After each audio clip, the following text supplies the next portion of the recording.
Praise the Lord. സ്നേഹമുള്ളവരെ, ഈശോയിൽ വിശ്വസിക്കുന്നവൻ രക്ഷിക്കപ്പെടും, ഈശോയിൽ വിശ്വസിക്കാത്തവൻ ശിക്ഷിക്കപ്പെടും. വിശുദ്ധ യോഹന്നാൻ്റെ സുവിശേഷം 3-ാം-18 തിരുവചനം പറയുന്നു, അവനിൽ വിശ്വസിക്കുന്ന ഒരുവനും ശിക്ഷയ്ക്ക് വിധിക്കപ്പെടുന്നില്ല. വിശ്വസിക്കാത്തവനോ ദൈവത്തിൻ്റെ ഏകജാതൻ്റെ നാമത്തിൽ വിശ്വസിക്കായ്ക മൂലം നേരത്തെ തന്നെ ശിക്ഷയ്ക്ക് വിധിക്കപ്പെട്ടിരിക്കുന്നു. യോഹന്നാൻ 12:44 യേശു പറയുന്നു, എന്നിൽ വിശ്വസിക്കുന്നവൻ എന്നിലല്ല, എന്നെ അയച്ച പിതാവിലാണ് വിശ്വസിക്കുന്നത്. ദൈവം തൻ്റെ ഏകജാതനെ ഭൂമിയിലേക്ക് അയച്ചത് ലോകത്തെ ശിക്ഷയ്ക്ക് വിധിക്കാനല്ല, നാം ഓരോരുത്തരെയും രക്ഷിക്കുന്നതിന് വേണ്ടിയാണ്.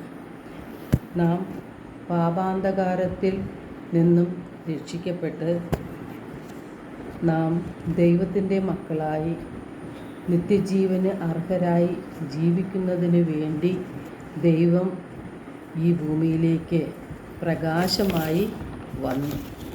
യോഹന്നാൻ 12:46 യേശു പറയുന്നു, എന്നിൽ വിശ്വസിക്കുന്നവരാരും അന്ധകാരത്തിൽ വസിക്കാതിരിക്കേണ്ടതിന് ഞാൻ വെളിച്ചമായി ലോകത്തിലേക്ക് വന്നിരിക്കുന്നു.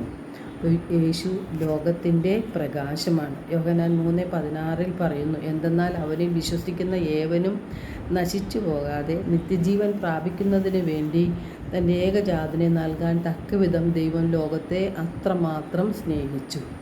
ദൈവം തൻ്റെ പുത്രനെ ഈ ലോകത്തിലേക്ക് അയച്ചത് ലോകത്തെ ശിക്ഷയ്ക്ക് വിധിക്കാനല്ല, പ്രത്യുത അവൻ വഴി ലോകം രക്ഷ പ്രാപിക്കുന്നതിന് വേണ്ടിയാണ്.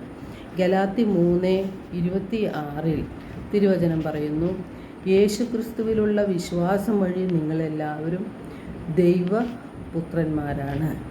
എന്താണ് വിശ്വാസം? എബ്രായർ 11:1 തിരുവചനം പറയുന്നുണ്ട്, വിശ്വാസം എന്നത് പ്രത്യാശിക്കുന്നവ ലഭിക്കും എന്ന ഉറപ്പും കാണപ്പെടാത്തവ ഉണ്ട് എന്ന ബോധ്യവുമാണ്.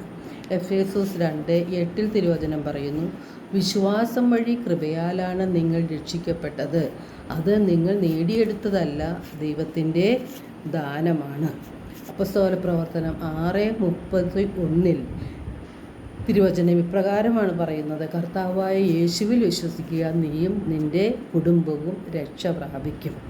യേശു തന്നിൽ വിശ്വസിക്കുന്നവർക്ക് അവരുടെ പാപങ്ങൾ ക്ഷമിച്ചു കൊടുക്കുന്നതും അവരുടെ രോഗങ്ങൾ സുഖപ്പെടുത്തുന്നതും നാം സുവിശേഷത്തിൽ കാണുന്നുണ്ട്. വിശ്വാസം വഴിയാണ് നാം എല്ലാവരും രക്ഷിക്കപ്പെടുന്നത്. വിശ്വാസം നമുക്ക് എങ്ങനെ ആണ് ലഭിക്കുന്നത്?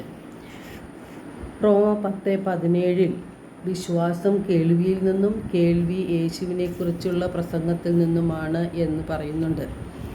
നാം യേശുവിനെക്കുറിച്ച് കേൾക്കുമ്പോൾ യേശുവിലുള്ള വിശ്വാസം വർദ്ധിക്കുകയും യേശുവിനോടുള്ള പ്രത്യേകമായ സ്നേഹം നമ്മളിൽ ഉണ്ടാകുകയും ചെയ്യും. അപ്പോൾ യേശു പറയുന്നതനുസരിച്ച് ജീവിക്കാനുള്ള ഒരു പ്രചോദനം നമ്മുടെ ഹൃദയത്തിൽ ഉണ്ടാകും. നമ്മുടെ വിശ്വാസത്തെ നശിപ്പിക്കാൻ ശ്രമിക്കുന്നത് സാത്താനാണ്. ലൂക്കാ 22:31-32 തിരുവചനങ്ങളിൽ നാം കാണുന്നത്, യേശു ശിമിയോനെ വിളിച്ച്, ഇതാ സാത്താൻ നിങ്ങളെ ഗോതമ്പ് പോലെ പാറ്റാൻ ഉദ്യമിച്ചു.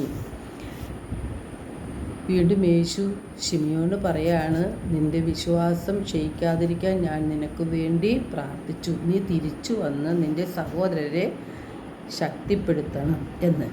നമ്മുടെ വിശ്വാസം നശിപ്പിക്കാൻ ശ്രമിക്കുന്നത് സാത്താനാണ്. പല വിധത്തിലുള്ള പ്രലോഭനങ്ങളുമായി അവൻ നമ്മെ സമീപിക്കും. അതുകൊണ്ട് നാം എല്ലാവരും ജാഗരൂകരായിരിക്കണം.